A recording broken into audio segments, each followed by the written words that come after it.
안녕하십니까. 연세대학교 보건대학원 융합보건의료대학원의 감염병 역학을 하고 있는 권전욱 교수입니다. 오늘은 미국의 주간 질병력 사망력 보고서, 우리나라의 PHWR 주간 질병 보고서와 같은 성격의 원조라고 할 수 있는 감염병 감시체계의 저널입니다. MMWR에 실린 내용인데, 특별히 오티즘, 자폐에 관한 내용입니다. 자폐에 대한 거를 왜 감염병 역학하는 사람이 관심을 가지느냐. 물론 이제 저널을 리뷰하다 보면 갖가지 관심을 가지게 되는데, 지금 미국의 보건복지부 장관인 로버트 케네디 주니어가 백신으로 인한 오티즘 가설에 대해서 신봉을 하고 있는 사람이고, 그러다 보니 이 연구를 4년 간격으로 쭉 해오고 있더라고요. 감시체계를 통해서. 근데 특이한 점은 2018년부터 2022년까지의 스터디 결과를 보게 되니까 결국은 오티즘이 그전 4년치보다도 상당히 많이 증가한 것으로 그렇게 나타났습니다. 예를 들면 2022년에 8세 된 미국에서 소아들 중에 ASD라 그래서 오티즘 스펙트럼 디스오더, 정확한 자폐와 관련해서 여러 가지 진단 기준이 적용되기 때문에 어쨌든 ASD의 프리밸런스가 약 1000명당 32.2명으로 지금 나타났습니다.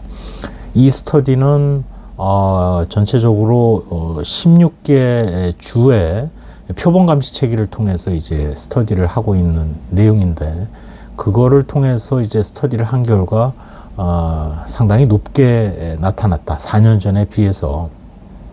그래서 그 부분이 묘하게 지금 오버랩이 되면서 이제 각종 언론에도 이것이 인용이 되어서 이제 보도가 되고 있는 그런 실정입니다.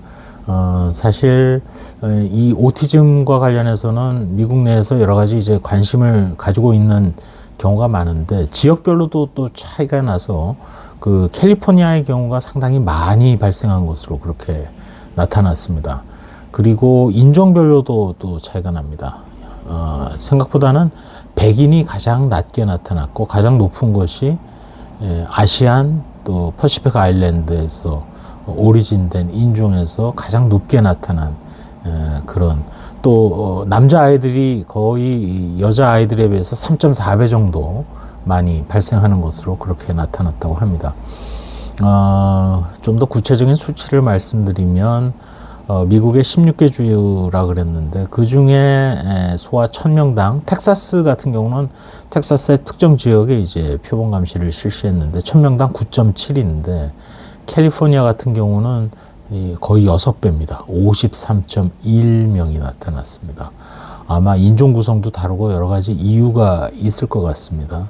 어쨌든 그 지역별로도 크게 이제 차이가 나서, 예를 들면 백인종의 경우는 1000명당 27.7명이 ASD로 나타났는데, 아시안 계통이나 퍼시픽 아일랜드에 오리진한 경우는 그게 38.2에 달합니다.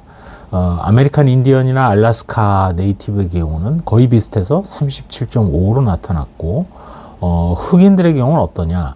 난 히스패닉 블랙 또는 아프리칸 아메리칸 블랙의 경우는 36.6입니다. 히스패닉은 어떠실 것 같습니까? 히스패닉은 이들보다는 낮지만 백인보다는 높게 나타난 33.0 정도로 나타났습니다. 만약에 인종이 섞였다, 혼혈이다 하면 어떨까요? 그 경우는 31.9로 나타났습니다.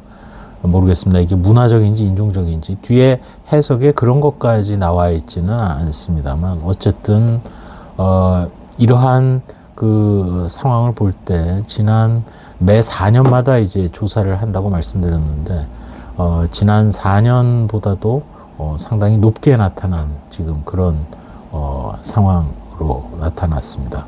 그래서 결론적으로 MMWR의 이 보고서를 통해서는 해석을 하기는 2022년에 이제 보통 4세에서 8세 사이에 이르는 아이들을 대상으로 스터디를 하기 때문에, 그 연령대의 끝에 해당하는 8세 아이들에 있어서 ASD, 오티즘과 관련된 질병의 유병률이 매우 높아졌고, 특히 인종별로도 특정 인종에서 높다. 그래서 이러한 것은 지난 2020년 거의 4년 전에 발표한 내용과도 인종별 격차가 크게 유지되는 것이 똑같이 관찰되고 있다는 얘기를 하고 있습니다. 그러면서 향후에 좀 더 깊이 있는 조사 또 감시 체계 이런 것들이 필요하다는 것이 이 MMWR의 감시 체계, 자폐 감시 체계의 결론이 되겠습니다.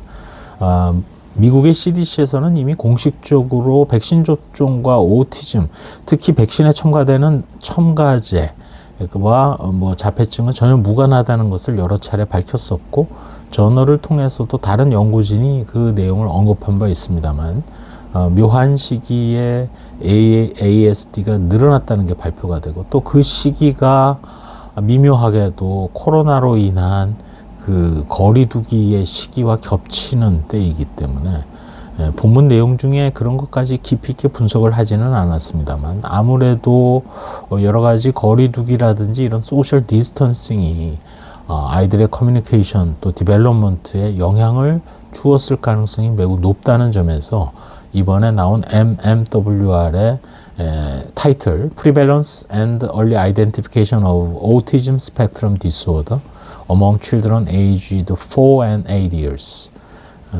2022년입니다. Autism and Development Disability Monitoring Network 16 Sites United States 보고서가 의미하는 바가 매우 크다고 하겠습니다. 일단 ASD, 오티즘 관련된 질병에 걸린 아이의 경우에는 disability가 developmental disability, 발달 장애 등 여러 가지 문제를 노정하고 있는 것도 이 논문에서 기술을 하고 있습니다. 매우 짧게 저도 앱스트랙트만 보고 설명을 드렸습니다만, 어쨌든 마침 미국에서 백신으로 인한 자폐 가능성에 신뢰를 하고 있는 좀 이상한 보건복지부 장관께서 취임하시고 그 이슈에 따른 오티즘에 대한 감시 체계가 등장을 했길래 오늘 아침에 공유 드립니다.